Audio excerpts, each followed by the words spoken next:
Assalamualaikum warahmatullahi wabarakatuh. Perkenalkan, nama saya Fazara Rahmadani dengan NIM 85845898. Saya adalah mahasiswa semester 6 dari UPBJJ Universitas Terbuka Samarinda dengan program studi PGSD. Pada kesempatan kali ini, saya akan melakukan percobaan mengenai pemantulan cahaya dan pembiasan cahaya.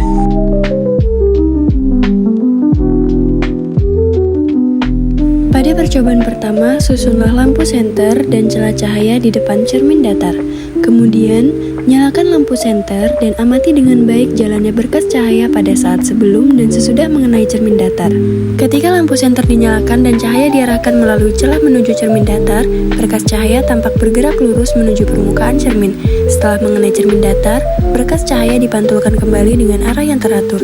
Arah pantulannya berubah sesuai sudut datangnya cahaya. Semakin miring arah datang cahaya, semakin miring pula arah pantulannya. Dengan kata lain, sudut datang sama dengan sudut pantul. Berkas cahaya juga terlihat jelas memantul dan tidak menembus cermin, yang menunjukkan bahwa cermin datar bekerja dengan memantulkan cahaya secara teratur. Percobaan selanjutnya, di sini saya akan membuktikan bunyi hukum Snellius. Dapat dilihat ketika sudut datang besarnya 90 derajat, maka sudut pantul besarnya juga 90 derajat. Ketika sudut datang besarnya 30 derajat, maka sudut pantul besarnya juga 30 derajat. Kemudian, ketika sudut datang besarnya 60 derajat, maka sudut pantul besarnya juga 60 derajat. Ketika sudut datang besarnya 120 derajat, maka sudut pantul besarnya juga 120 derajat. Dan pada saat sudut datang besarnya 150 derajat, maka sudut pantul besarnya juga 150 derajat. Pada percobaan selanjutnya, di sini saya meletakkan sebuah benda yakni lilin di depan cermin datar dan saya amati bayangannya selama benda itu saya geser-geserkan di depan cermin datar. Ketika lilin diletakkan di depan cermin datar dan digeser-geserkan posisinya, bayangan lilin tampak selalu mengikuti arah gerakan benda. Jika lilin digeser ke kiri, bayangannya juga tampak bergeser ke kiri. Jarak bayangan dari cermin selalu sama dengan jarak lilin ke cermin. Bentuk dan ukuran bayangan juga tidak berubah meskipun lilin dipindahkan. Sifat bayangan pada cermin datar yaitu tegak, sama besar dengan bendanya, jarak bayangan sama dengan jarak benda ke cermin, dan sifat bayangannya maya. Percobaan selanjutnya, di sini saya menggunakan cermin cembung. Nyalakan lilin dan amati dengan baik jalannya berkas sinar cahaya pada saat sebelum dan sesudah mengenai cermin cembung.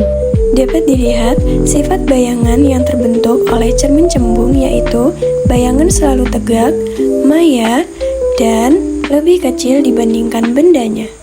Pada percobaan selanjutnya, di sini saya menggunakan cermin cekung.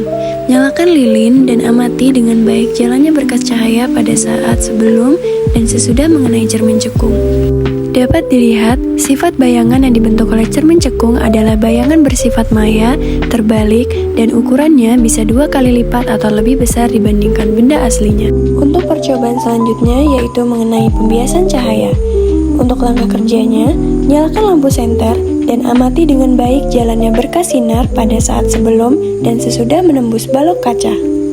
Dapat dilihat ketika lampu senter dinyalakan dan berkas cahaya diarahkan melalui celah menuju balok kaca, sinar tampak bergerak lurus sebelum mengenai balok kaca.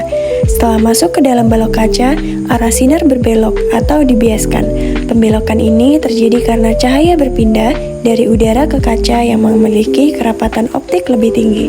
Ketika sinar keluar kembali dari balok kaca, arah sinarnya juga berubah lagi, menyesuaikan dengan perpindahan medium dari kaca kembali ke udara.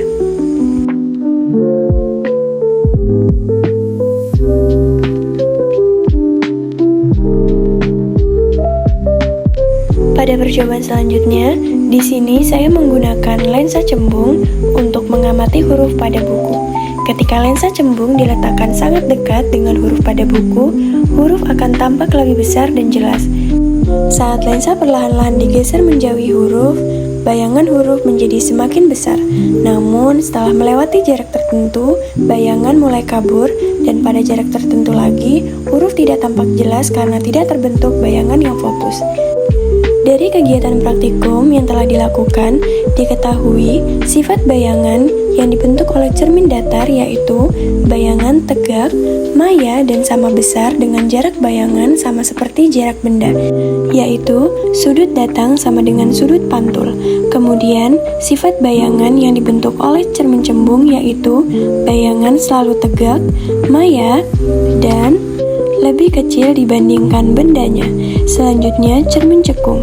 Bayangan yang dibentuk yaitu dapat nyata atau maya, bisa terbalik atau tegak, ukurannya bisa diperbesar, diperkecil, atau sama besar bergantung pada posisi benda. Kemudian, pada percobaan kedua yaitu mengenai pembiasan cahaya. Cahaya berubah arah pada saat berpindah antar medium. Sinar mendekati normal ketika masuk ke medium lebih rapat dan menjauhi normal saat masuk ke medium kurang rapat.